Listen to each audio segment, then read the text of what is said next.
Boa tarde para todos.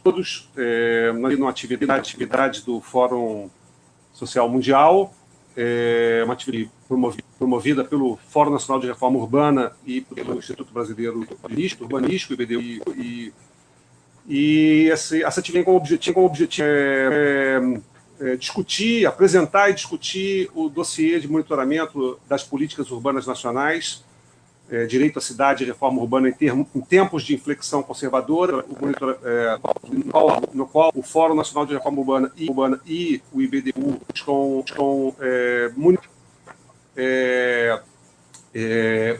as urbanas federais à luz dos Objetivos de Desenvolvimento Sustentável, dos ODS, e à luz, evidentemente, da agenda da reforma da cidade.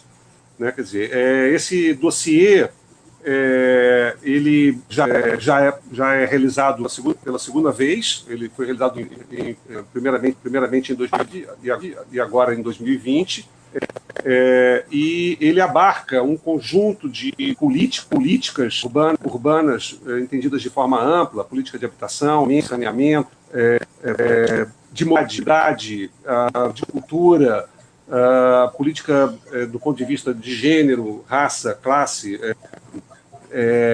a política do ponto de vista da participação popular, a política de segurança sobre as cidades. Então a gente está produzindo um dossiê que tem como objetivo exatamente perceber como essas políticas implementadas pelo governo Bolsonaro e no âmbito dessa inflexão conservadora que o Brasil está vivendo têm impactado as cidades brasileiras. Então esse é o objetivo do dossiê.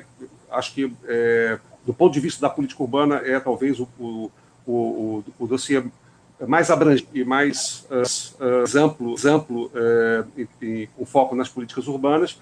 E para discutir e apresentar esse dossiê, nós temos aqui três pessoas: a Socorro Leite, que do Habitat para a Humanidade, da ONG Habitat para a Humanidade, coordenação do Fórum Nacional de Reforma Urbana; Fernanda Costa, que é do Instituto Brasileiro de Direito Urbanístico, do IBDU; e Neuli Júnior, que é do Polis, da Plataforma Global pelo Direito à Cidade, e também integra a coordenação do Fórum Nacional de Reforma Urbana.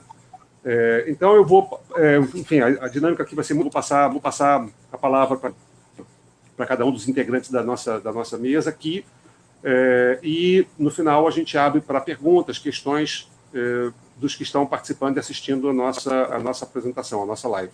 Então, eu também acho que era importante falar que o Fórum Nacional de Reforma Urbana é integrado por um conjunto amplo de instituições, né? Quer dizer, compõem a coordenação do Fórum Nacional de Reforma Urbana as seguintes organizações: a ActionAid do Brasil, a AGB, Associação dos Geógrafos Brasileiros, a Caritas Brasileira, o CEDES, Centro de Direitos Econômicos e Sociais, o CDEC, Centro Dom Helder, Câmara de Estudos e Ação Social, o CEFES, Conselho Federal de Serviço Social, a FASE, Federação de Órgãos para Assistência Educacional, a FENAI, a Federação Nacional de Associações de Empregados da Caixa Econômica, a FICENGE, Federação Interestadual dos Sindicatos de Engenharia, a FNA, Federação Nacional de Arquitetos e Urbanistas, o Habitat para a Humanidade, o Instituto MDT, o Observatório das Metrópoles, o Instituto Polis e a Terra de Direitos.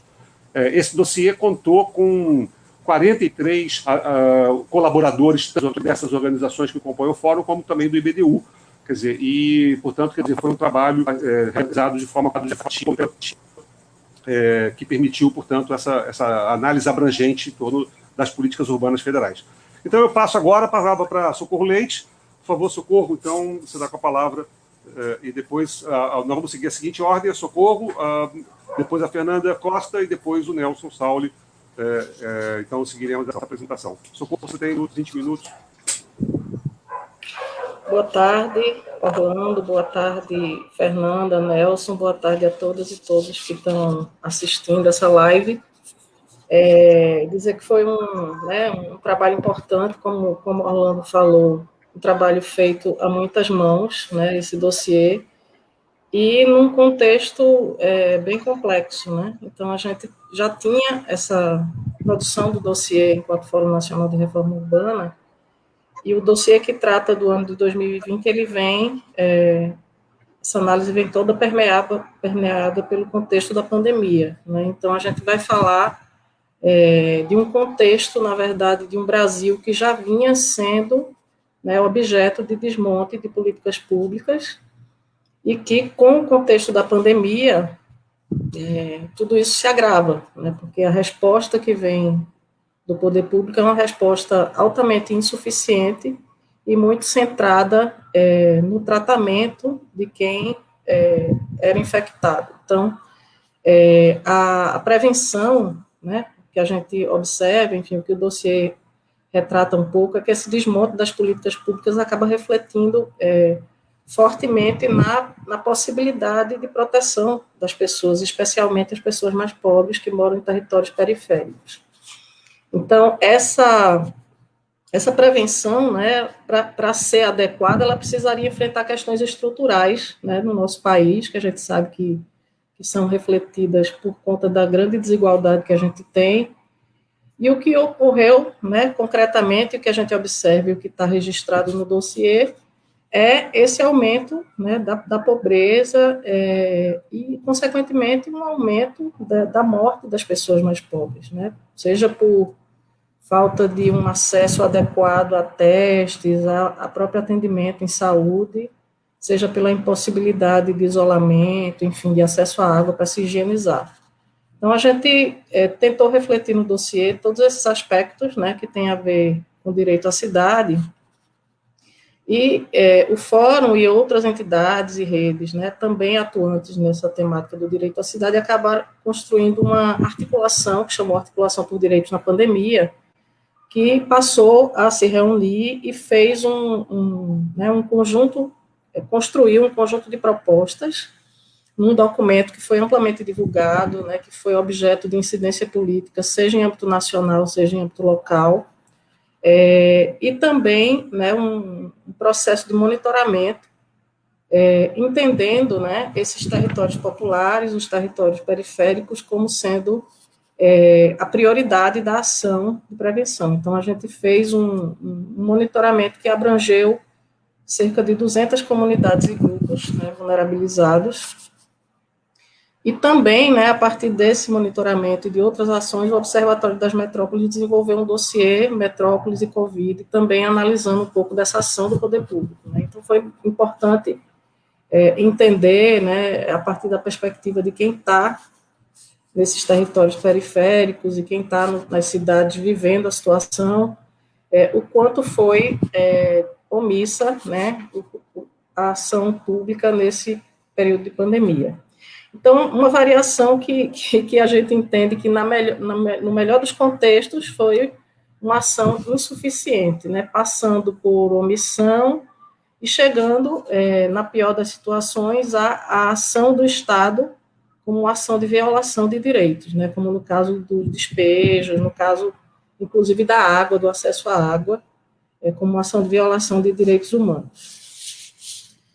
E aí a gente traz um pouco, refletindo esse monitoramento, refletindo as nossas discussões enquanto articulação por direitos na pandemia, um pouco refletindo a violação dos direitos humanos que ocorrem a partir desse período da pandemia, né. Então, os direitos, né, os principais direitos que a gente entende como violados, passam, por exemplo, ao direito à educação, né, quando a gente tem a exclusão digital ainda mais agravada, num contexto em que crianças e jovens, né, são postos a estudar de forma remota, num contexto onde a gente não tem um acesso amplo, né, à internet e a equipamentos que pudessem possibilitar esse estudo.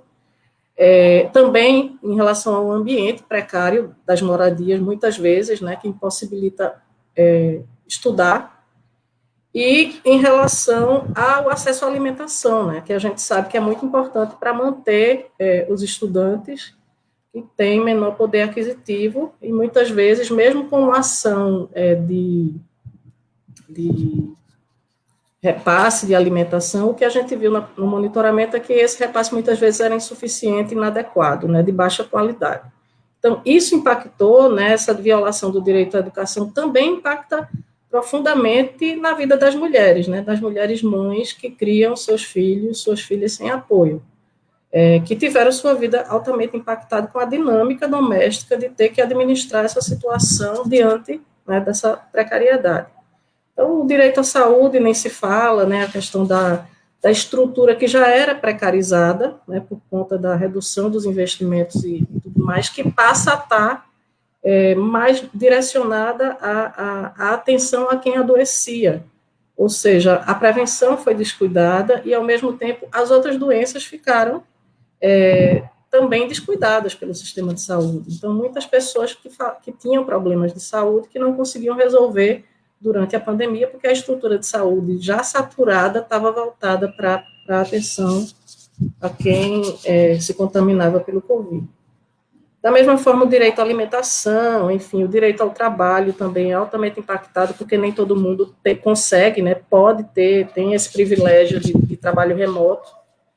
Então, é uma minoria que acaba tendo esse privilégio e, enfim, sem trabalho, também outros direitos vão sendo impactados, né? O direito à moradia, então, por conta da renda, muitas famílias tiveram que sair de aluguéis para aluguel de casas mais precárias, que tiveram que entrar em ocupações e, por sua vez, também, né, muitas ocupações ameaçadas de despejo, que foram despejadas durante a pandemia, né, famílias despejadas. A campanha Despejo Zero levantou um número, o ano passado, de mais de 6.500 pessoas despejadas, né, durante o período da pandemia. A questão do transporte também, né, a gente entender que a renda impacta também na possibilidade de pagar um transporte público. E, ao mesmo tempo, a frota reduzida, ou seja, a redução de frota que as empresas de ônibus fizeram, expondo, né, quem conseguia acessar esse transporte público a uma aglomeração que causava, né, um aumento desse risco. Da mesma forma, o direito à água, ou seja, a gente teve várias, né, colocações no monitoramento que a gente fez de que a água já tinha, né, já era precária em vários territórios, o acesso à água, e esse acesso à água ficou ainda pior em alguns momentos, né? Possivelmente o uso maior de água nesse período acabou também gerando, mas o que é importante a gente entender é que não houve nenhuma ação ou pouquíssima ação para um abastecimento de água complementar, pelo menos nas comunidades com as quais a gente conversou. E, da mesma forma, o direito à assistência social, especialmente para a população em situação de rua, né, que teve sua dinâmica altamente impactada, e muitas das estruturas que foram criadas acabam sendo desmontadas ao longo do final do ano passado, ou seja, restaurantes, albergues, abrigos para a população em situação de rua que passam a deixar de existir, como se a pandemia tivesse acabado. A segurança também, né, o direito à segurança, então, uma série de violações, né, desde a segurança da violência promovida pelo próprio Estado, com ações violentas de despejo, com ações policiais violentas nas comunidades, né, que a gente sabe que são frequentes, mas que continuaram ocorrendo durante a pandemia, até a ação do crime organizado e a própria violência doméstica, né, que foi intensificada nesse período da pandemia, afetando seja mulheres, seja crianças, enfim. E aí o que a gente encerra, né, cada parte do dossiê com recomendações, e aí no que tem relação mais direta com esse processo da pandemia e com a ação da articulação por direitos na pandemia, tem uma série de recomendações, né, muitas de questões estruturais, mas, enfim, vou destacar algumas que eu acho que têm uma atualidade, né, considerando esse momento novo que a gente vive, né, do processo, iniciando o processo de vacinação, mas que, por exemplo, são questões bastante importantes para a vida das pessoas. Uma delas é a questão do auxílio emergencial, né, que a gente já recomendava, no início da pandemia, que ele fosse criado, né, que existissem auxílios por parte, inclusive, do governo do Estado, prefeituras, mas que a gente entendeu com a criação dele que foi um passo importante, mas que hoje já não existe. Então, várias famílias estão, né, especialmente com o seu direito seus direitos mais básicos afetados, né, por conta desse corte do auxílio emergencial. Então, uma recomendação é de que ele seja retomado, né, especialmente para quem está numa situação de desemprego, enfim, de trabalho informal. Também a questão do transporte público, porque na medida em que as atividades econômicas elas retornam, e retornam cada vez mais, apesar do momento não ser bom, como não foi o ano passado em vários meses, né, o momento ser ainda muito crítico em relação à contaminação por Covid, as pessoas parecem seguir a vida normal porque, enfim, tem que trabalhar, enfim, tem que se deslocar na cidade. E as empresas de ônibus, por sua vez, os estados, não têm ampliado a frota de ônibus, né? Então, essas pessoas estão submetidas à superlotação e a gente entende que esse veículo, né, esse meio aí de transporte, o transporte público em si, é um grande ambiente de contaminação nesse momento. Outra, enfim, recomendação super importante que a gente tem reforçado, né, inclusive no âmbito da própria campanha Despejo Zero, é a suspensão dos despejos. A gente ainda está no momento de pandemia, onde as pessoas precisam estar abrigadas e não faz o menor sentido que os despejos continuem. Então, alguns estados têm se posicionado através de leis, de decretos que suspendem, pelo menos temporariamente, esses despejos, mas o que a gente entende é que isso deve ser uma medida em todos os estados, né, e não em alguns apenas.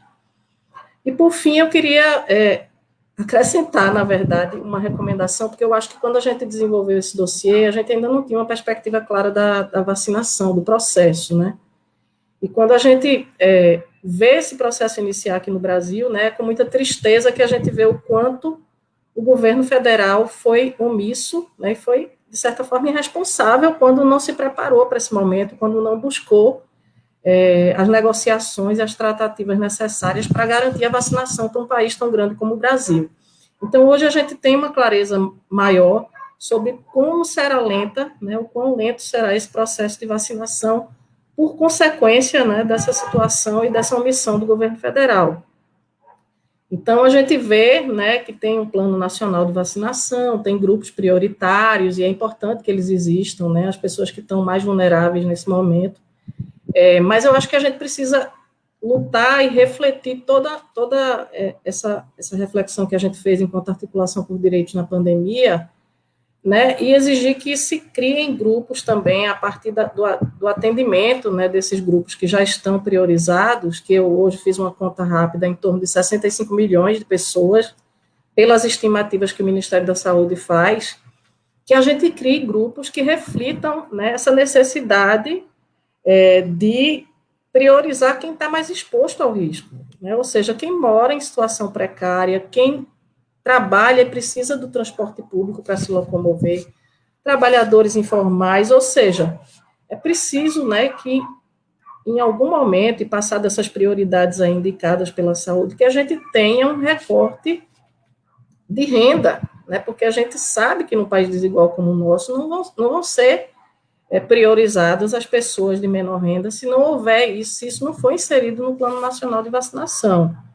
Então, quem trabalha de forma remota, quem tem carro e quem tem acesso à saúde privada não deveria ser priorizado, né? Então, é preciso lutar para que a vacinação agora, já que a prevenção, né, não incluiu medidas estruturais que eram necessárias para evitar tantas mortes, especialmente com a população pobre, a população negra, é preciso que agora, na vacinação, a gente consiga refletir isso e consiga reduzir essa desigualdade, né, em relação ao acesso à saúde, né? Então, é uma proposta que, digamos, eu acrescento e que eu acho que a gente vai ter a oportunidade de discutir no âmbito da articulação por direitos na pandemia.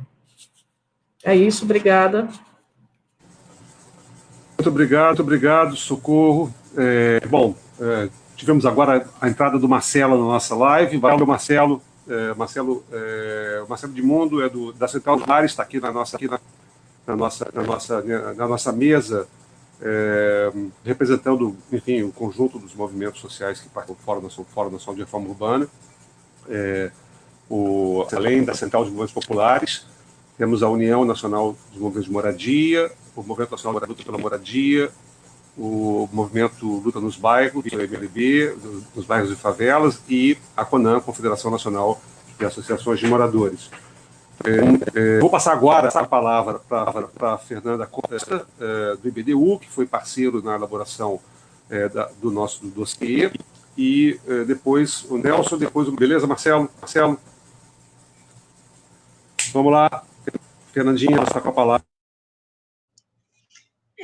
Boa tarde a todas e todos. Um prazer estar nessa mesa, compartilhando esse espaço com Socorro, com Orlando Júnior, com Nelson e com Marcelo, né? Muitos dos que estão aqui, a gente se conhece há muitos anos e a gente militou, né, e milita aí pelo direito à cidade, e o IBDU tem muito orgulho de estar nessa parceria com o Fórum Nacional de Reforma Urbana. No dia do lançamento, eu fiz o registro que muitos de nós que integramos o IBDU temos nossa origem no Fórum Nacional de Reforma Urbana, nessa militância, né? Então, para a gente foi um prazer muito grande participar dessa organização, né, do lançamento desse dossiê, que é uma iniciativa muito importante. Socorro falou um pouco da questão da Covid, depois eu volto lá. Eu queria falar um pouco sobre o dossiê, propriamente dito, que o objetivo da live hoje é apresentar ele, né? Então, como o Orlando colocou,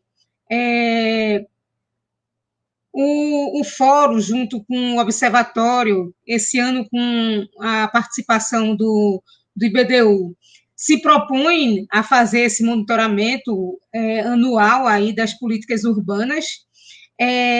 No ano de 2020, a gente tem mais um item, né, a ser incorporado nessa análise, que é a questão da Covid. Então, muitos dos artigos que estão aqui vão dar um pouco um recorte disso, mas a maioria deles está tratando mesmo com essa questão dessa inflexão conservadora que a gente vive hoje no Estado brasileiro e como isso tem repercutido nas políticas públicas, né? É importante a gente colocar que essa inflexão conservadora ela vem desde 2016, e ela está se aprofundando. E aí o dossiê, nessa análise, a gente tem, são 11 textos que estão organizados. O primeiro texto trata da violação de direitos humanos na perspectiva dos pactos internacionais da nova agenda urbana e dos objetivos do desenvolvimento sustentável, os ODS. O segundo artigo, o segundo texto, trata do direito à cidade e à pandemia, a necropolítica do governo federal. O terceiro, sobre a inflexão conservadora e seus impactos na governança democrática das políticas urbanas. O quarto, trata do direito à moradia e à política habitacional, balanço da atuação do governo federal, pegando os anos de 2009 e 2020. O 5, trata da luta da terra, conflitos e regularização fundiária, a inflexão a partir do golpe de 2016 e as perspectivas atuais. O seguinte, que é o sexto, trata da questão do saneamento ambiental, a água como negócio. O sétimo, o impacto da pandemia na mobilidade e no transporte público. O oitavo, o impacto das políticas federais sobre as desigualdades de renda e da pobreza urbana no contexto de pandemia. O texto de número 9, ele aborda a questão da cultura, políticas urbanas e os espaços públicos, a promoção da intolerância, da violência e do ódio. O 10 trata de cidade, gênero e raça, a inflexão dos direitos das mulheres no contexto do governo ultraconservador Bolsonaro. E o texto 11 trata da política de militarização das cidades, a inflexão conservadora na perspectiva da criminalização da pobreza. É interessante a gente se atentar que a gente tem esse governo, né, que ele aprofunda essas inflexões conservadoras que estão aí desde 2016. A gente tem uma série de alterações legislativas que repercutem nas políticas urbanas, fazendo com que a vida da população de menor renda, a vida da população periférica, em especial das mulheres e das pessoas negras, das pessoas pretas, fique mais precária, né? E aí eu acho que a gente poderia fazer alguns registros desses desmontes em marcos normativos tão importantes. A gente tem a recente lei que alterou o Minha Casa Minha Vida, a lei que traz o Casa Verde e Amarela, né? Nessa lei, a gente deixa de ter uma política nacional de habitação que atenda a população de menor renda, a faixa 1 deixa de existir, a gente só vai ter apoio, financiamento a partir de faixa, do que seria a faixa 1,5. A gente tem uma distorção, um agravamento da distorção da política de regularização fundiária, com a Lei 13.465 de 17, que alterou a legislação da regularização fundiária, que prioriza, né, a titulação em detrimento da melhoria das condições de habitabilidade, numa lógica bem financeirizada da cidade, onde o importante é gerar matrículas para colocar imóveis no mercado. A gente tem um aprofundamento disso agora, né, na lei do Casa Verde e Amarela, na medida em que desobriga os municípios de implantar infraestrutura e coloca a possibilidade do próprio beneficiário assumir esse custo. Então, o que a gente tem eu estou usando muito essa expressão, que a gente tem observado é um Robin Hood às avessas, né, em várias das iniciativas do governo federal, onde quem pode pagar, ele está sendo flexibilizado, tem sido se retirado essas responsabilidades, né, do empreendedor, da população de maior renda, e tem se aumentado o ônus, o custo para a população de menor renda. Então, é bem importante a gente estar atento a isso. No Casa Verde e Amarela, a obrigação que era do empreendedor em implantar infraestrutura passa a entrar como contrapartida dele no recebimento do financiamento, até mesmo de imóveis da União e do Estado. Então, a gente tem observado isso.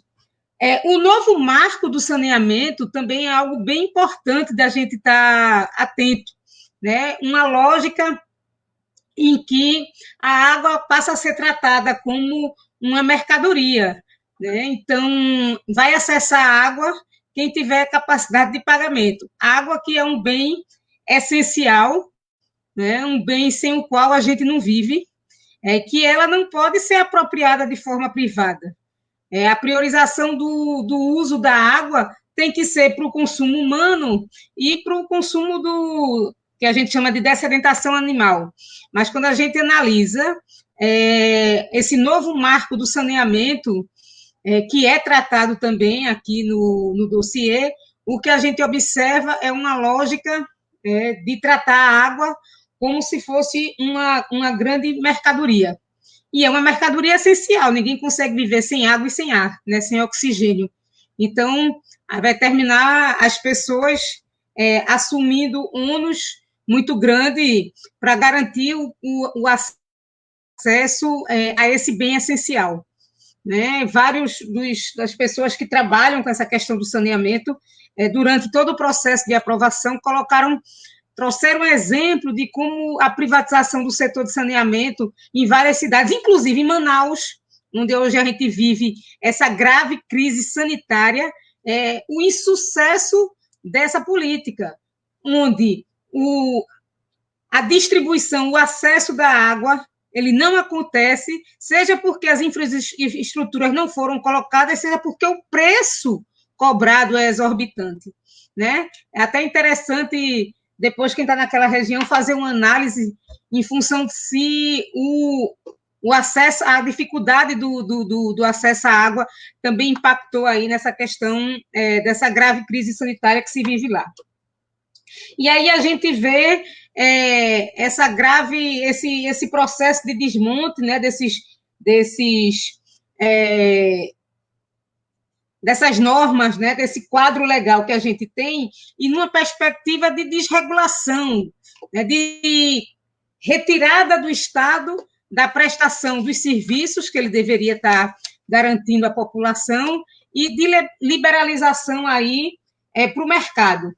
E dentro disso a gente vai ver a Lei de Liberdade Econômica, a recente resolução que invade a competência municipal de licenciamento urbanístico, onde o empreendedor pode tudo e qualquer coisa.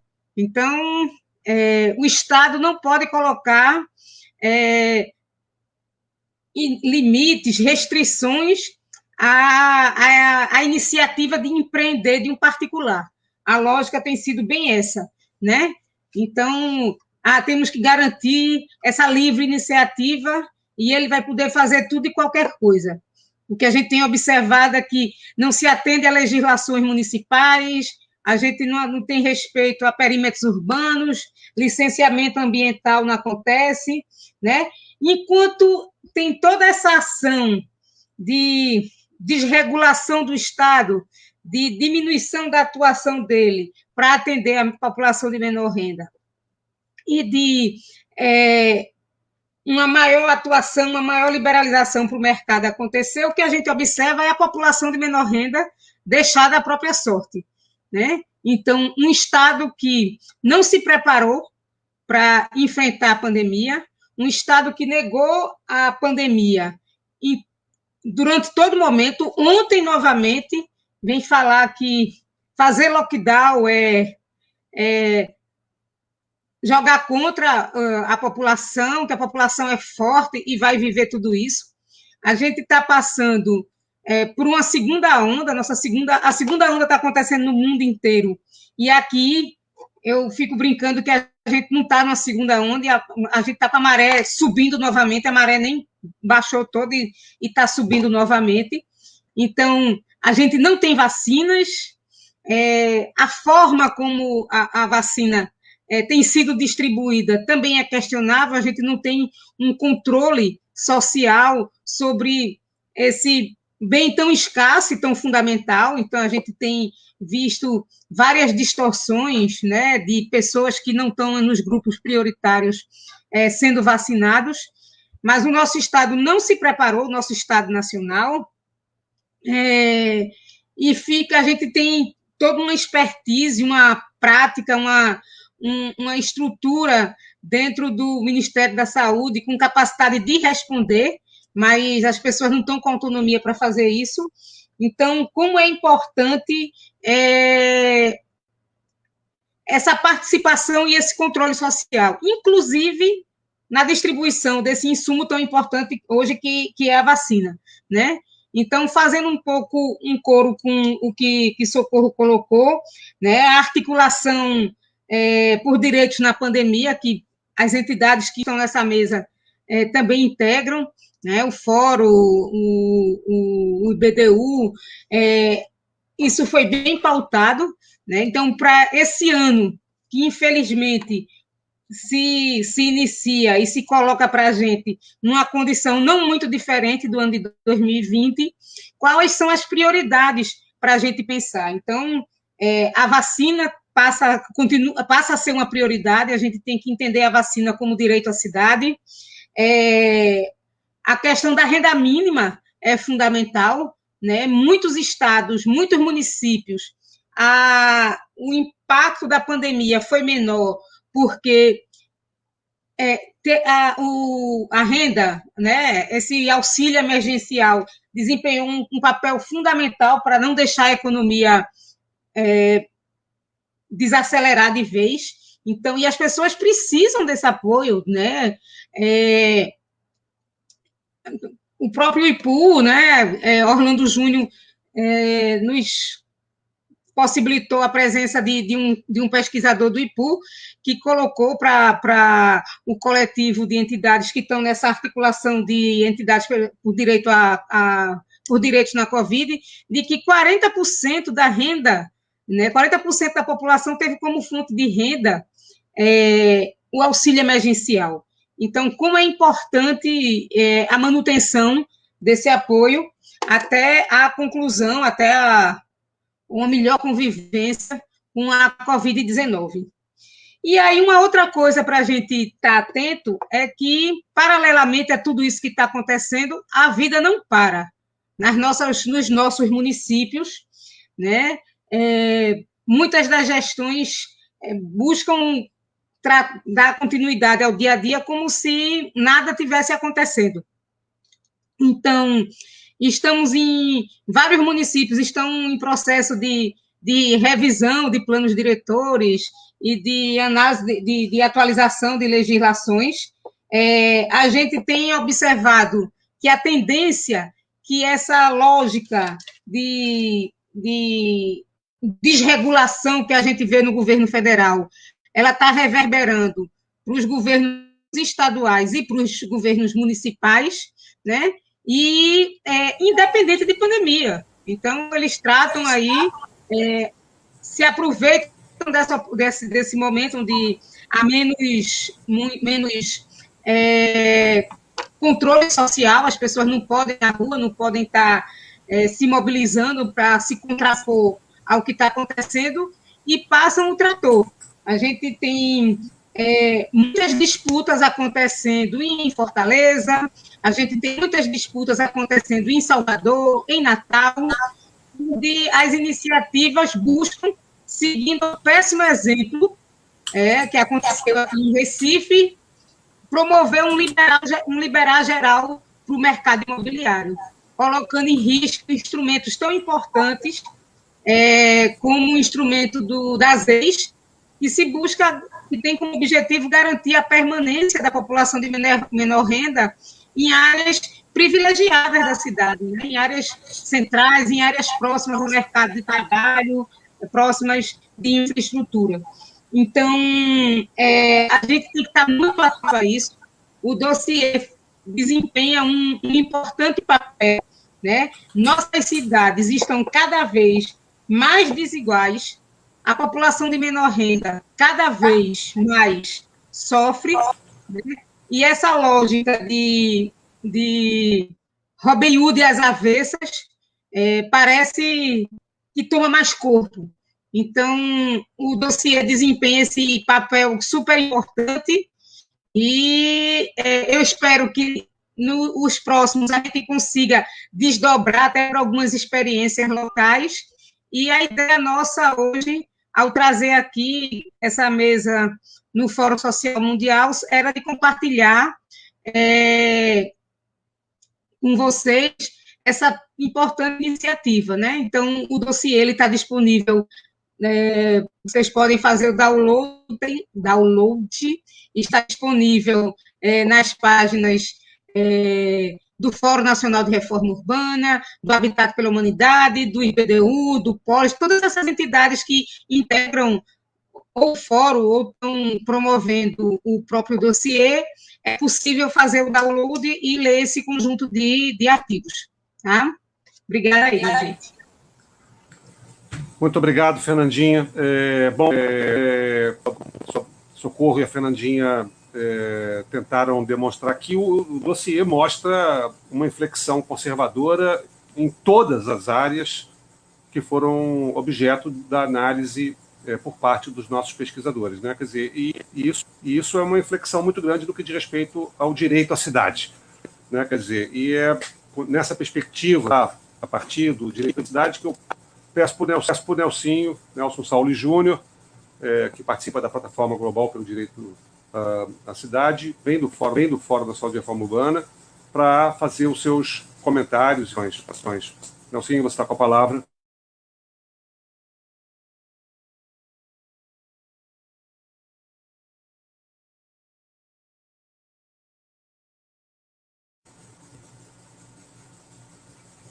Eu acho que você fala com o microfone. desligar.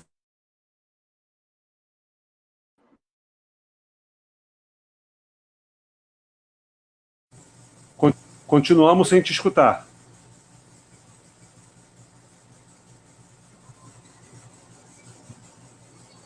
E agora, me ouvem? Agora estamos te escutando. Ah, ok. Desculpa. Esse stream aqui é novo para mim, é uma estreia nesse stream. Enfim, primeiro queria agradecer, né, de estar aqui podendo compartilhar, né, com os colegas de longa data, né, o Orlando Júnior, a Fernandinha, Socorro, Marcelo, e todos que estão participando aí da live.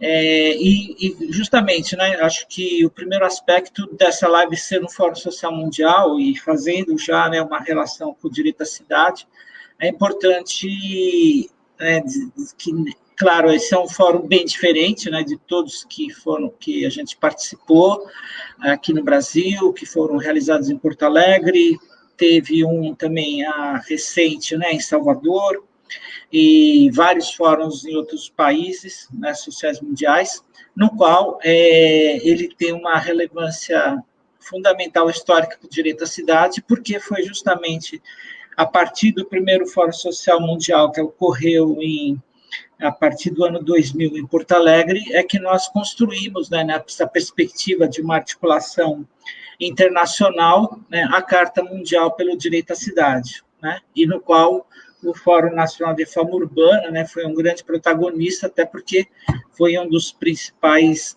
atores, né, na construção dessa carta, principalmente em razão desse processo ter sido canalizado dentro do Fórum Social Mundial na década passada.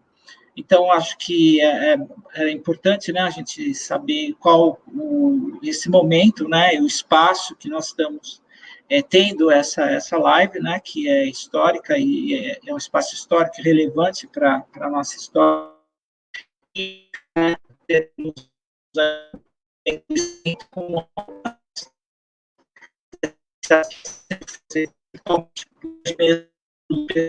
uma universidade pela nossa das nossas organizações, mais sobre as autoridades locais. Então, um pouco nessa internacional, depois nacional. Na dimensão internacional, que eu acho que é importante pensar que nacional criando um espaço, um processo de balanço da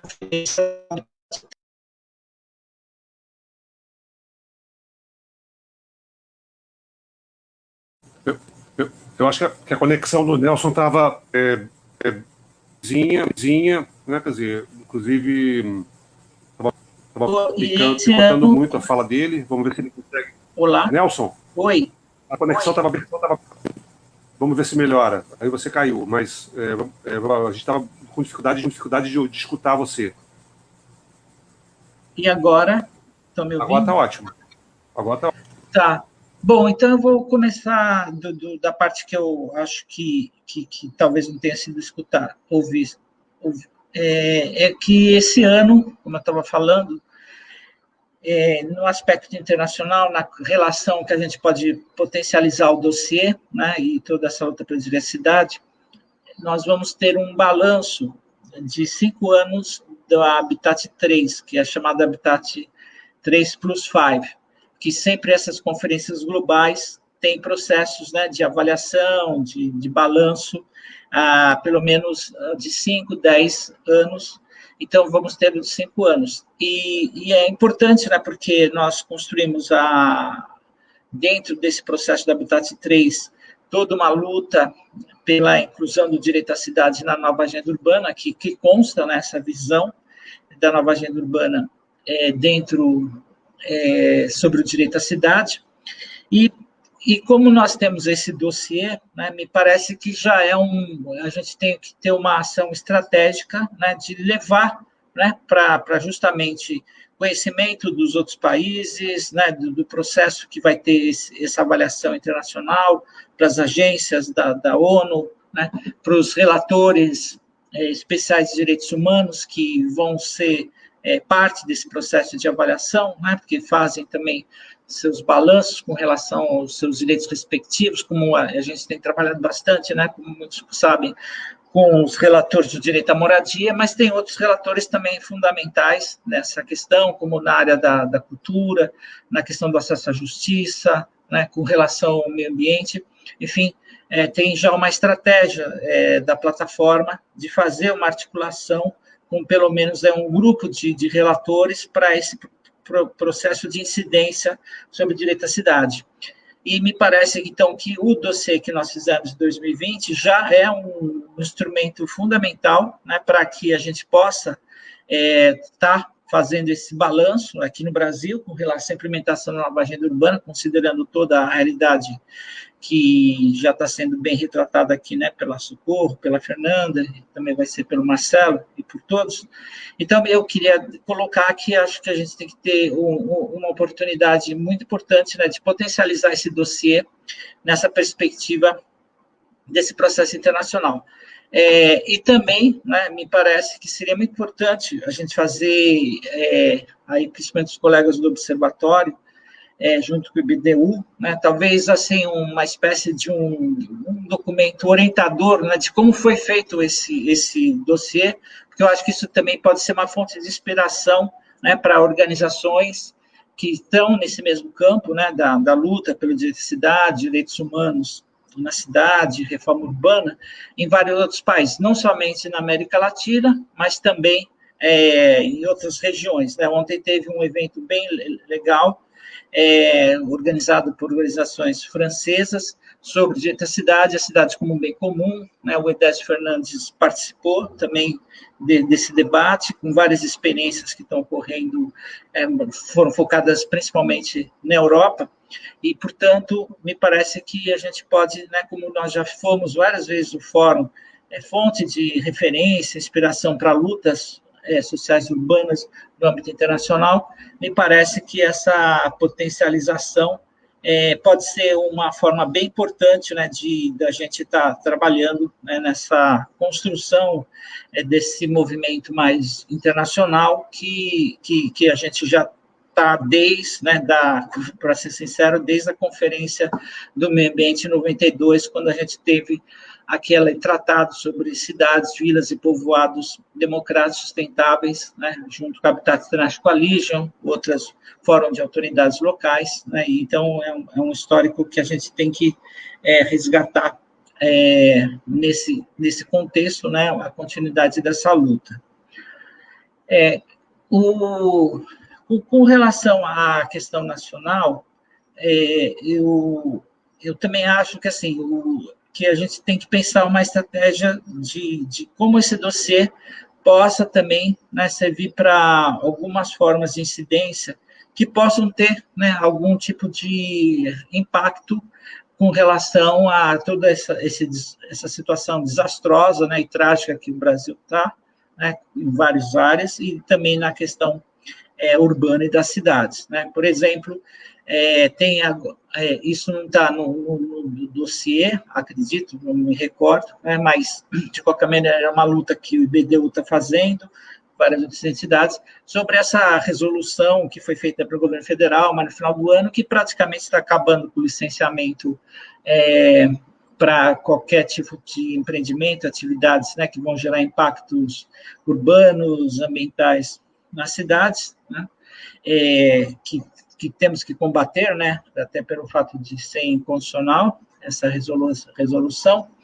E, por outro lado, né, o governo, setores do governo, principalmente na área da Secretaria de Desenvolvimento Urbano, enfim, aquela área que ficou tudo na integração, que é alguns espólios, né, do Ministério da Cidade, fazem um movimento que parece que é um movimento do bem, né, junto com a agência de cooperação alemã AGIS, de ter uma carta brasileira, né, sobre Smart Cities, cidades inteligentes, né. e que envolveu aí um monte de gente que são do bem mesmo, ou é gestor, ou é técnicos, né, de governos locais, enfim, gestores públicos, pesquisadores, né, mas é uma carta, né? Então, está se fazendo um monte de mobilizações, de eventos, oficinas, diálogos, para uma carta que não serve, que efetivamente não tem nenhum efeito na perspectiva de gerar, né, ações concretas. E o que preocupa é que essa carta, pela proposta, né, lá no Ministério da Integração Regional, é que sirva de referência para se construir uma política nacional urbana, né? Parece brincadeira, né? Piada, mas é isso que está sendo colocado aí como perspectiva, que é a negação, né? Como esse governo nega tanta coisa, se nega que já tinha sido estabelecida uma política nacional urbana, que já tinha várias ações e programas e projetos desenvolvidos, né? Tinha articulações de participação entre os vários setores que atuam na cidade, como o Conselho da Cidade e outras instâncias, como a Conferência das Cidades, né? Enfim, tudo isso que a gente vivenciou, toda aquela riqueza daquele momento. Mas me preocupa muito, né, que aí nos bastidores não tem muita repercussão, mas vai se fazendo aí uma narrativa, né, de que não tem política urbana no Brasil e que uma carta sobre cidades inteligentes, que é justamente um contraponto, né, vai ao contrário do que a gente trabalha na perspectiva do direito à cidade, porque não aponta nenhuma perspectiva, né, da construção e dos pactos políticos e territoriais da cidade sendo feito por todos os segmentos da sociedade, né? Fica sempre aquela visão mais elitizada, né? Das tecnologias, dos técnicos, da eficácia, da eficiência, né? E de um grupo reduzido, né? Determinando o que deve ser, né? Os caminhos de desenvolvimento da cidade. Então, essa é uma questão que também eu acho que o nosso dossiê, né, ele tem que ser potencializado, né, para também esses outros espaços que estão sendo aí, né, ocorrendo também na perspectiva de discussão, de diálogo sobre a questão urbana no Brasil. O terceiro ponto aí, com relação à questão do dossiê, né, eu trabalhei em especial nesse dossiê sobre a questão da cultura, né, direito à cidade, políticas culturais, e me parece que, claro, já foi colocado bastante, né, a situação que a gente está vivendo por causa da pandemia, né, e isso, de certa, nos impacta muito, né, principalmente com relação à questão de mobilizações, né, sociais, políticas, que sejam necessárias para, principalmente com esses novos governos locais que estão assumindo agora, né, em janeiro, né, a questão de avanços, né, e evitar que haja mais regressividade, né, mais negações e retirada do que vai ser desenvolvido nas cidades. E aí eu queria colocar que nós temos, esse ano também um instrumento de luta muito importante, que foi uma conquista nossa do Fórum, que é o Estatuto da Cidade, né?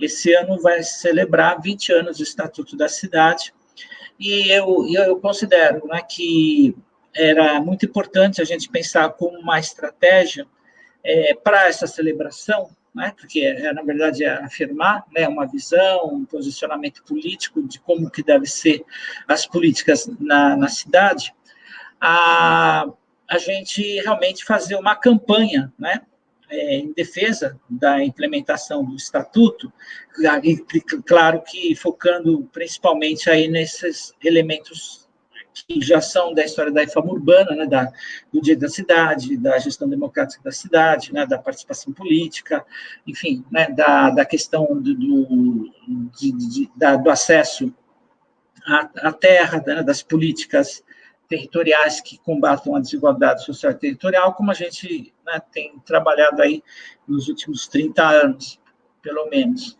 né, tendo aí como ferramentas o plano diretor, por exemplo, que vai, por exemplo, o caso de São Paulo vai ter uma revisão, o Recife está numa luta né, já grande sobre essa questão da revisão do plano diretor, Fortaleza, enfim, vários grupos e colegas que até estão aqui na live sabem bem, né, esses processos.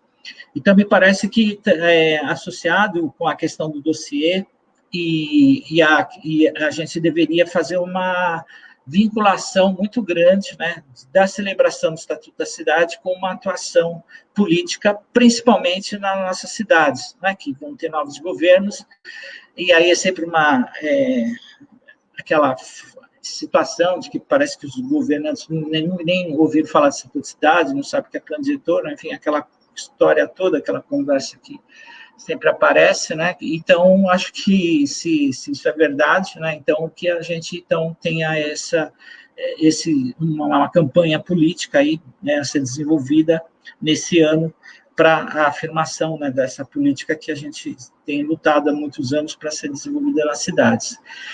E última questão que eu coloco também que está associada com a dimensão política, mas eu acho que a gente tem que também potencializar mais a dimensão cultural nas cidades, né? O ano passado, acho que houve movimentos bem relevantes, né, a partir da situação que ocorreu nos Estados Unidos, com todo as mobilizações contra o racismo, em razão, né, do assassinato do George Floyd, daquela forma, e teve, né, processos em várias cidades, né, de questionar, né, símbolos da cidade que estavam associados, queira ou não, com a questão, né, do racismo, da desigualdade, estátuas, né, monumentos, praças, né, e eu acho que isso é um caminho bem importante para a gente, né, também trabalhar nessa questão do simbólico dos espaços, né. Aqui em São Paulo, por exemplo, né, já existem grupos, né, de jovens negros que fazem rotas, né, para trazer a história, a memória, a identidade de como foi, né, a situação da população negra desde o período da escravidão, né. Já surgiu alguns impactos, né, por exemplo, a Praça da Liberdade, que muitos sabem, né, conhecem, sempre foi muito simbolizada como um bairro, né, dos asiáticos, principalmente dos japoneses, depois dos coreanos também, né. Na verdade, a Praça da Liberdade, a Liberdade era em razão de toda a questão, né, de que era um espaço onde os negros eram mortos, né, torturados, e simbolicamente agora vai até ter, né, esse registro, essa memória dessa história triste, né, que nós tivemos em vários espaços da cidade de São Paulo.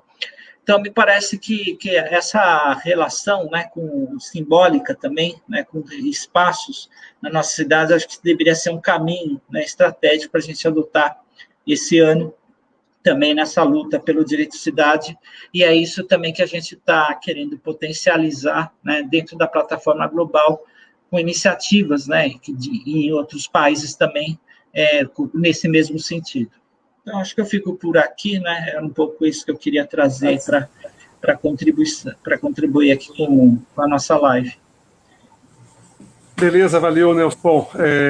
Bom, um dos fortes impactos dessa conservadora também se reflete, né, quer dizer, na participação e evidentemente também nas formas de ação coletiva, nas formas de atuação dos movimentos sociais, e acho que é, portanto, fundamental, quer dizer, como os movimentos sociais estão vendo essa inflexão conservadora, vivendo essa inflexão, pensando em se contrapor à inflexão conservadora, e, portanto, Marcelo Edmundo, integrante do Fórum Nacional de Reforma Urbana, vai falar um pouquinho da perspectiva dos movimentos.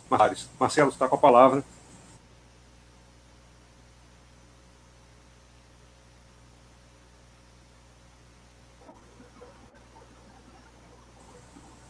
Marcelo? Microfone desligado, Marcelo. Não, está com o microfone desligado. escutamos, escutamos.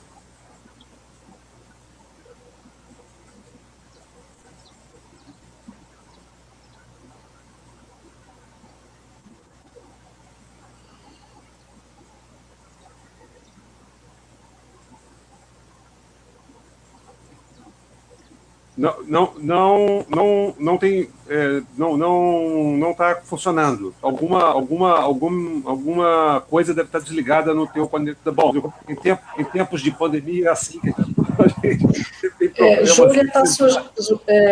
Orlando, Júlia está sugerindo que ele busque um fone. Tem alguma possibilidade aí? De buscar um fone? Porque disse que ontem ocorreu também, funcionou assim. Tem um fone, Marcelo? Não.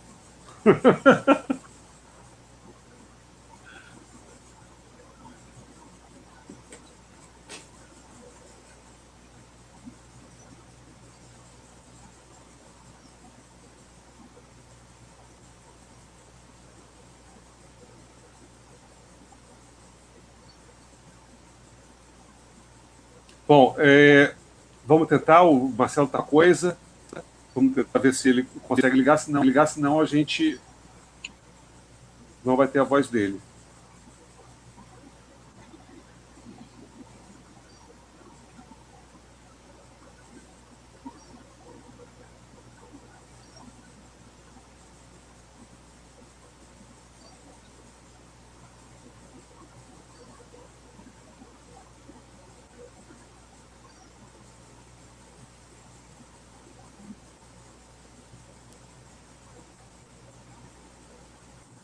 Bom, eu acho que enquanto o Marcelo enquanto o Marcelo tenta se reconectar, talvez a gente possa dialogar um pouco com os que estão assistindo, né? Quer dizer, tem muitos comentários chamando atenção a várias coisas, né? Quer dizer, em geral, muitas pessoas aqui parabenizando as falas. Também muita gente falando sobre. Oi?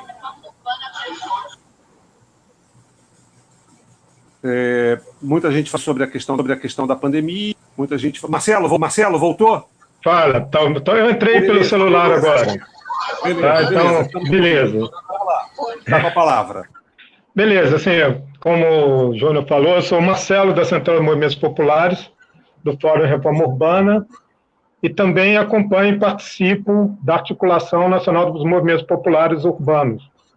É uma articulação do ano retrasado já, a partir desse processo de crise que a gente vive, que era um velho desejo dos movimentos, que essa articulação era composta pelos movimentos que fazem parte do Fórum, o MLB, o Movimento Nacional Luta Moradia, a CONAN, a União de Moradia Popular, a CMP, e também pelo Movimento dos Trabalhadores por Direitos, e a gente vem tentando construir uma agenda em comum, não só entre a gente, mas também articulando com os outros espaços de luta e resistência, como a Frente Brasil Popular, a Frente Povo Sem Medo, e hoje mesmo a gente teve uma reunião.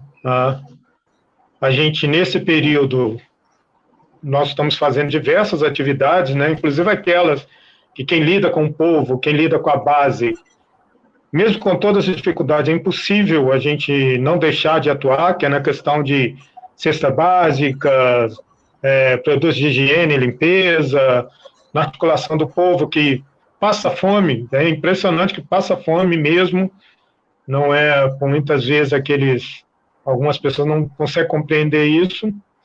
E a gente tirou 3 pontos fundamentais nesse momento, fora tudo. A gente sabe que o país é um país cheio de problemas em todos os níveis, mas a gente tem 3 pontos centrais na nossa articulação.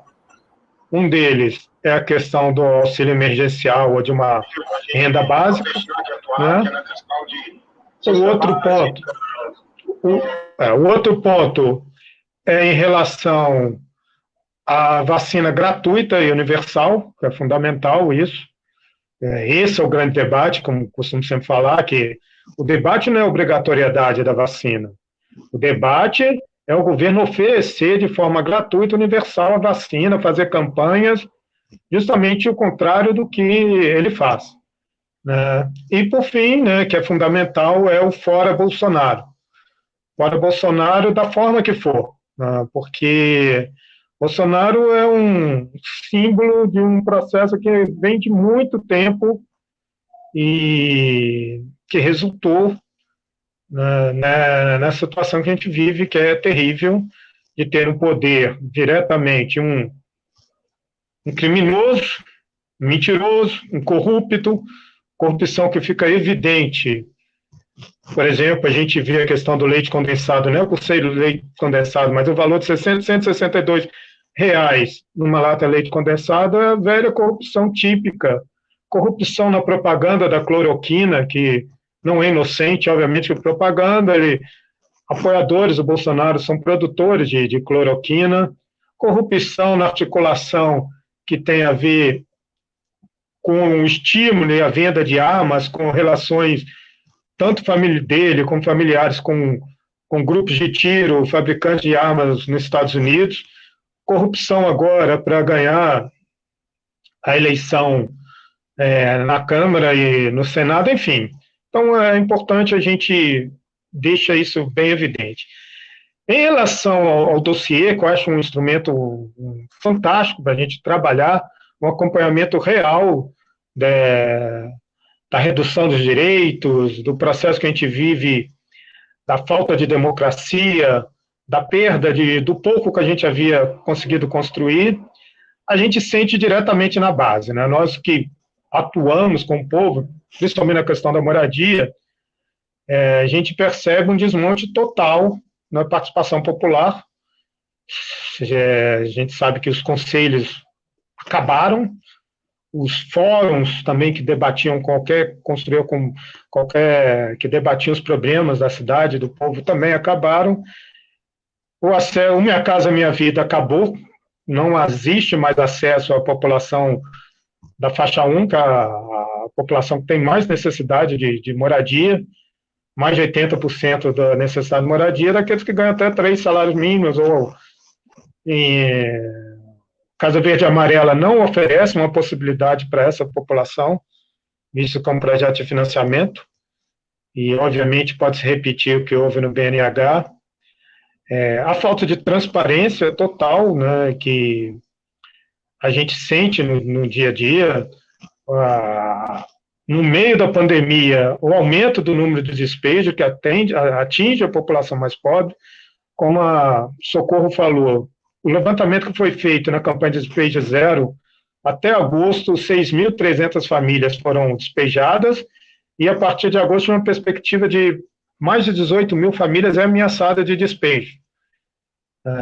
Isso contrariando orientações da ONU, contrariando, inclusive, algumas orientações do CNJ, algumas leis locais. Aqui no Rio de Janeiro foi aprovada uma lei impedindo os despejos e remoções, e os juízes simplesmente respeitavam, dizendo que, na lei estadual, dizendo que a lei era inconstitucional, mas recentemente Lewandowski deu um parecer favorável de que essa lei valia até o julgamento da turma, então é uma lei que está valendo no Rio de Janeiro. Mas, enfim, a dificuldade do pagamento do aluguel, por exemplo, tem colocado muitas famílias na rua, muitas famílias que perderam o seu emprego, não só o seu emprego, o seu trabalho, mas a sua possibilidade de algum ganho, né? Essas famílias que pagavam 500, 600 reais de aluguel, muitas delas tiveram para a rua. Eu acho que outros lugares refletem isso aqui, aumenta a população que mora na rua, famílias inteiras que a gente vê notadamente que foram pessoas que foram julgadas para essa situação. Ao mesmo tempo, continua a perseguição aos movimentos, principalmente aqueles o movimento quilombola, o movimento indígena, o massacre dos índios continua de maneira absurda, né, nesse país. Estão dizimando os índios. Quando se queima a floresta, se queima, como está acontecendo aqui, tanto no Pantanal quanto acontecendo na Amazônia, se queima a floresta, se queima a subsistência, queima o índio, abre espaço para que tome as terras dos índios, o povo quilombola ameaçado, os movimentos perseguidos e atacados pelo governo. Então, é realmente uma situação terrível que a gente vive. E o dossiê tem essa importância. Eu penso que o dossiê é uma coisa até viva, né? Porque as violações vão aumentando. Por exemplo, agora o governo quer acabar com os CRAS, com o CAD único, e acabar com o CAD único e acabar com os CRAS. Os CRAS nas cidades é o ponto de referência da população de rua, é o ponto de referência do povo pobre, e o governo quer acabar com isso. É mais uma violação que está sendo imposta à população. Então, esse dossiê é um dossiê vivo, né, que tem vários aspectos levantados, mas tem muitos outros. Muito interessante o que o Nelson levantou da Praça da Liberdade. Eu não tinha noção disso, né? Então, interessante a gente compreender. Mas eu quero tocar num assunto que, para mim, vem me perturbando mesmo. Não vivemos, ao meu ver, não há na cabeça do Bolsonaro e do grupo dele, não existe possibilidade democrática. As declarações dele, desde antes da eleição, mostram isso. Ao ele homenagear o Ustra, que é o torturador, quando votou impeachment da Dilma, o Ustra que torturava mulheres introduzindo rato nas vaginas, isso é uma forma de tortura que ele fazia, ele homenageou e a sociedade aceitou, o Supremo aceitou, o Congresso aceitou, ninguém reagiu da forma que deveria. Um sujeito que faz uma coisa dessa jamais poderia ser candidato, não podia ser deputado, mas aceitou. Quando 2 ou 3 meses antes da eleição, o STF teve a possibilidade de julgá-lo por racismo, a partir das declarações que ele deu na Hebraica, aqui no Rio de Janeiro, o STF, em relação aos quilombolas, o STF simplesmente, por 3-2, resolveu não julgá-lo. Talvez, se fosse julgado, teria seus direitos políticos cassados.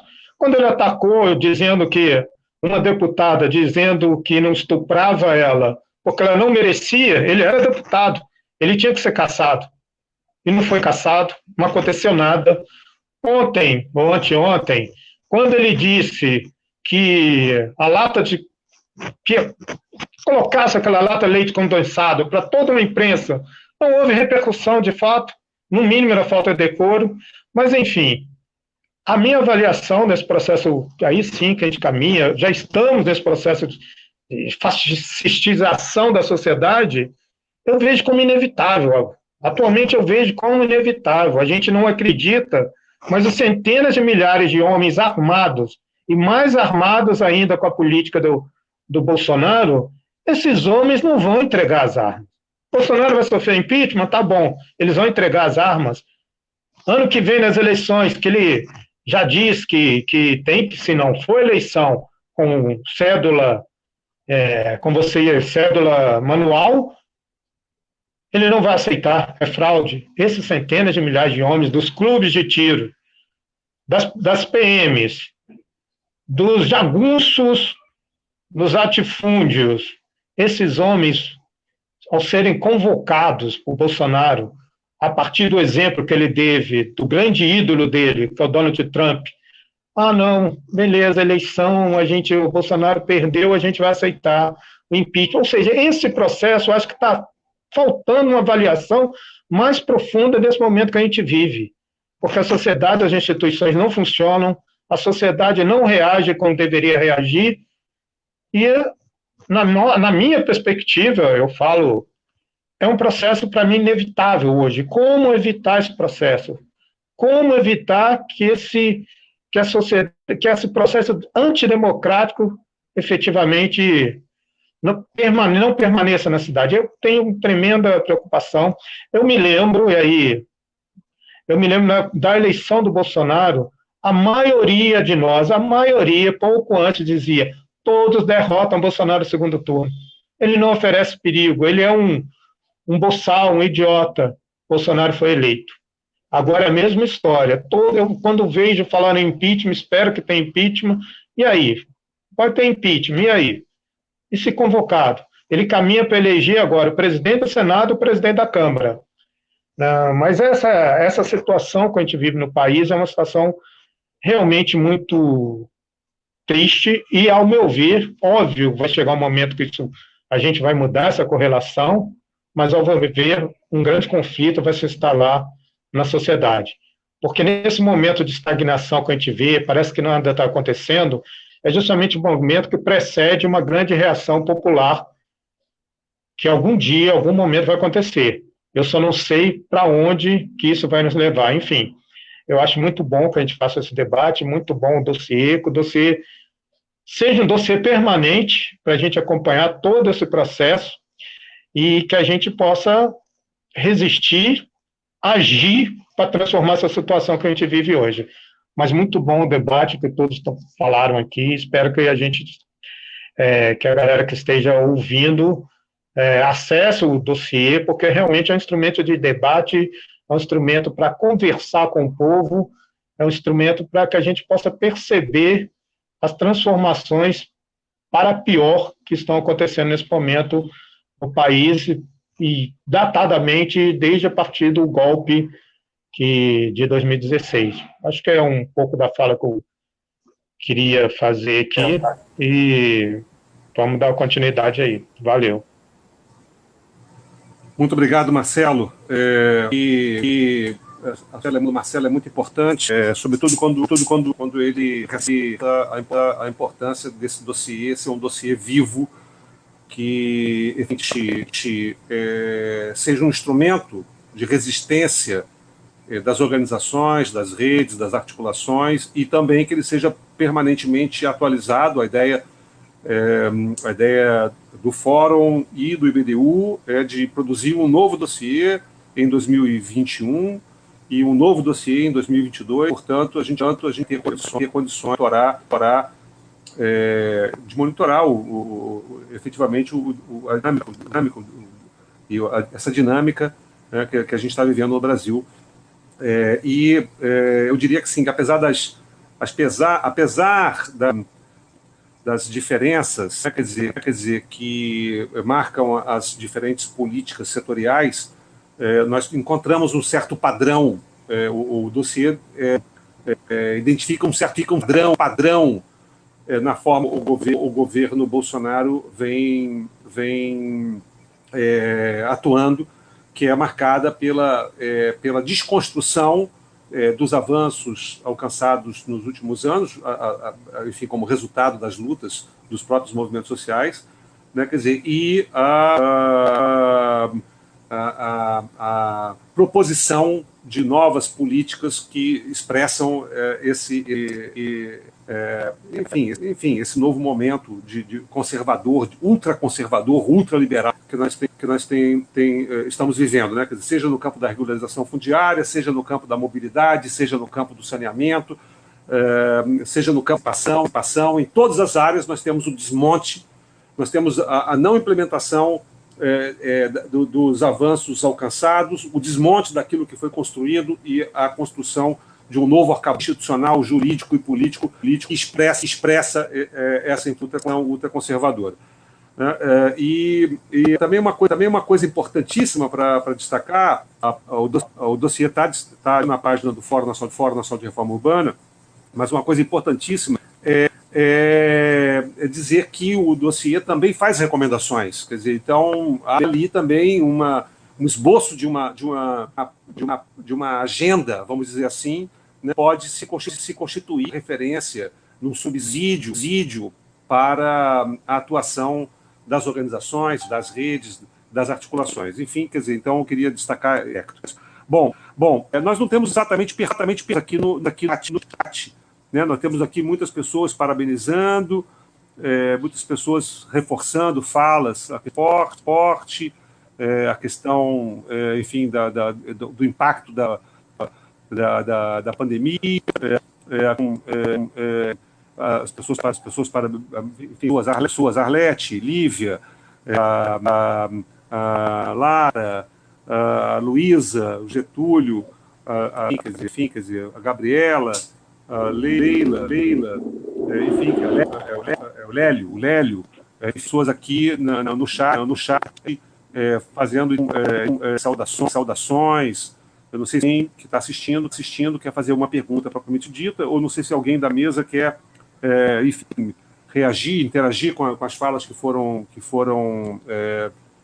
feitas aqui.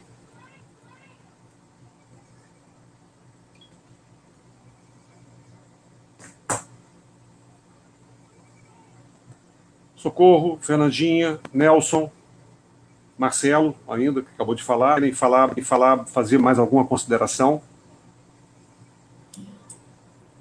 Acho que só reforçar, Orlando, isso que você falou, né? O dossiê, tanto que Marcelo falou quanto que você falou, o dossiê, ele é um instrumento vivo, né? A ideia é que ele seja atualizado periodicamente e é um instrumento de luta, né?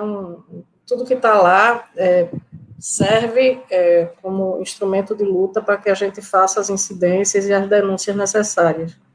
E a gente está num momento muito difícil do nosso país, né? Um momento muito difícil do mundo, com essa pandemia, e a gente, enfim, espera que a gente consiga frear um pouco mais os retrocessos esse ano, que a gente consiga uma distribuição mais justa da vacina, já que a prevenção não foi justa, né, já que essa doença não é uma doença que atinge a todo mundo de maneira igual, que a gente lute, né, para que as pessoas tenham uma maior proteção e consigam retomar suas vidas e suas lutas, e que a gente consiga reunir novamente nossas forças presencialmente para continuar aí o trabalho de incidência que o Fórum, enfim, que o IBDU e que vários outros parceiros têm feito ao longo da história. Valeu, Socorro. Fernandinha? Eu gostaria de reforçar, eu acho que nós que estamos nessa mesa integramos a articulação de direitos na Covid, né? E eu acho que muito nessa linha que Socorro falou, a gente está... O dossiê trata de políticas públicas, com um recorte muito claro no urbano, e a gente tem essa perspectiva concreta, né, de continuidade da pandemia em 2021, um agravamento, a gente está chegando com números diários de mortes no pico que a gente teve em agosto, então a gente não vai enfrentar isso se a gente não tiver um mínimo de presença de Estado. O Estado ele tem que se fazer presente, né? E é através da vacina, é através da manutenção do auxílio emergencial, é através da garantia da prestação de serviços públicos, em especial da água. A gente está falando para as pessoas: fiquem em casa, lavem suas mãos, lavem os alimentos, a higiene é fundamental. Como isso é possível sem ter água? Né? A suspensão dos despejos é fundamental. Fique em casa, como é que eu vou ficar em casa se eu não tenho casa? Se eu vou para a rua e eu vou ficar mais exposto. Então, quando a gente fala isso, não dá para dizer que a gente vai enfrentar essa crise sanitária que a gente está vivendo, que repercute na economia, né? Agrava a questão econômica, se a gente não tiver um mínimo de Estado. Né? Se o governo federal, os governos estaduais, municipais, mas principalmente o governo federal, não conseguir enxergar isso, a nossa perspectiva é de muitas perdas para 2021. E a população tem que cobrar, isso é direito, a gente paga impostos para isso. Não paga imposto para gastar com leite condensado e outras coisitas mais. Né? Então, quem paga mais imposto é quem recebe menos. O imposto que a pessoa mais rica do Brasil paga na lata de leite condensado é o mesmo imposto que a pessoa mais pobre vai pagar. Então, a gente tem que ter um mínimo de justiça tributária nesse país e a gente tem que ter um mínimo de Estado que garanta com que a gente passe por esse processo com segurança, com um mínimo de segurança e de estabilidade, mas que isso não fique resumido ao momento da pandemia, né? Isso continue, porque a gente precisa ter um mínimo de presença estatal na vida das pessoas. E a presença estatal na vida das pessoas não pode se resumir à presença repressiva, que é tão comum na periferia, né, de nossas cidades. O Estado ele tem que ser presente garantindo direitos, não reprimir as pessoas. Fantástico, valeu, Fernandinha. Nelson, quer mais fazer alguma consideração? Não, sim. Bom, esse ano vai ser um ano difícil, né? Porque mesmo numa perspectiva otimista, provavelmente só no final do ano que é possível que a gente consiga ter uma vacinação em massa, né? Isso é uma visão otimista, né?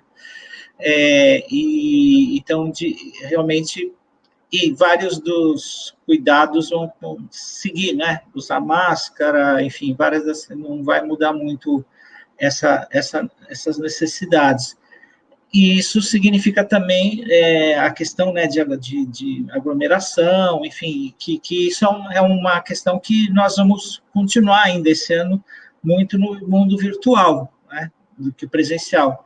Então, isso, acho que o ano passado a gente conseguiu, né, fazer esse dossiê com as mobilizações que foram feitas, né, de várias organizações, grupos de pesquisadores do observatório, e me parece que a gente tem que pensar um pouco uma estratégia de como que esse dossiê se torna mais público, né, saindo vamos da nossa chamada bolha, né, que vamos dizer, dos acadêmicos, de organizações da sociedade civil, movimentos sociais, e por isso que eu acho que talvez fazer uma articulação do dossiê com uma campanha, né, mais aberta sobre a celebração do Estatuto da Cidade, né, que aí você consegue traduzir outros atores que não estão necessariamente, né, nesse campo do direito da cidade de forma urbana, pode ser uma forma, né, da gente potencializar, né, com mensagens, com questões assim chaves que estão no dossiê, até de alerta, né, para a sociedade, e também de direcionar um pouco como a gente tem que estar atuando nas nossas cidades, né, nesse período, na perspectiva de não ter retrocessos nas políticas de desenvolvimento urbano, de planejamento, de prioridades, né? Como a Fernanda colocou, teve bastante iniciativas feitas no âmbito local em razão da pandemia, né? Que foi muito em razão da questão emergencial, mas que fundamentalmente resgatou muita parte da nossa agenda, como essa questão dos serviços públicos, dos equipamentos, né, da relevância da atuação do poder público para a promoção das políticas, serviços, ajuda e programas e ações, e me parece que a gente deveria pensar um pouco mais estrategicamente, né, em algumas outras alianças com outros setores, né, que para dar seguimento a essa agenda de que ela seja permanente, né, e não provisória e não emergencial, como provavelmente vai ser a tendência, né, se não tiver um movimento social forte, para que essas ações, essas políticas sejam incorporadas e seguidas aí no âmbito, né, das ações nas nossas cidades. É um pouco isso que eu queria colocar. Valeu, Nelson. Marcelo, suas considerações. Então, assim como a Fernanda falou, eu acho que a pandemia, ela escancarou não, deixou evidente que moradia não é simplesmente 4 paredes, como a gente fala, né? Sempre falou, moradia é muito mais do que isso. Moradia é saúde, a saúde começa pela moradia. E óbvio que todo esse processo do isolamento, de ficar em casa, seria muito mais facilitado se o povo tivesse efetivamente casa decente para morar, que é uma realidade que a gente não tem nesse país. E você não tendo casa, você não tem como se isolar. Muitas vezes é melhor ficar na rua mesmo, porque talvez você consiga ter mais isolamento na rua do que num barraco de 12 metros quadrados com 8 pessoas, né, sem água, né, porque na rua você ainda pode conseguir água no botequim ou qualquer coisa assim. Então, ficou evidente que a moradia é a base de tudo. Esse processo também que a gente está vivendo, que principalmente o esvaziamento do centro, com o pessoal trabalhando online, está novamente fazendo que a gente retornar aquele processo de revalorização do centro, né? Aqui no Rio mesmo, com o novo governo, está sendo lançado um programa de moradia, de estímulo à moradia no centro, interessante, mas em nenhum momento a gente ouviu falar em habitação de interesse social no centro. Criar condições, facilidades, mais uma vez, isenção de impostos para se investir no centro, para conseguir moradia no centro, a gente aplaude, mas a pergunta que se fala, e a moradia de interesse social, aonde que está isso, né? E o programa que está sendo construído sem participação popular, né? Sem nenhuma participação popular, até agora eu não ouvi falar de HIS. Outra questão que eu acho importante, até lembrando, né, com o dossiê sendo espaço vivo, algumas questões a gente tem que trazer para o dossiê. Por exemplo, hoje é o Dia Nacional da Visibilidade Trans, né? E mata-se no Brasil por ser trans, aí que é o escândalo, mas ano passado foi mais de 170 trans mortas por ser trans. Não é porque se meteu alguma coisa, não. Foi morta pelo ódio por ser trans, de forma mais bárbaras e cruéis que existem. E muitas vezes, depois de fazer um programa, que alguém faz um programa e depois mata de forma torturando, apedrejada, enfim.